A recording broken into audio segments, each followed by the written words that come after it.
వీళ్ళకి ఒక్కరికి ప్రత్యేకంగా నేను దిగెళ్ళి నేను మేలు చేయాలని ఏంటి అని నిమ్మక నీళ్ళెత్తినట్లుగా కూర్చోడంట ఆయన.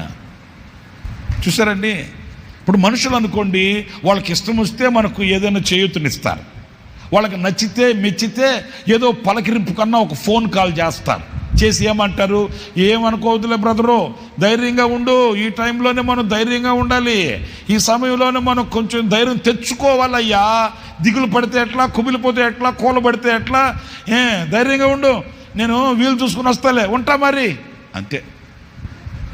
ఏంటి నవ్వుతారేంటి? మనుషుల వలన కలిగే మేలు అంతేనండి, అంతకు మించి వాళ్ళు ఏం చేయలేరు, మనమేం పొందుకోలేము.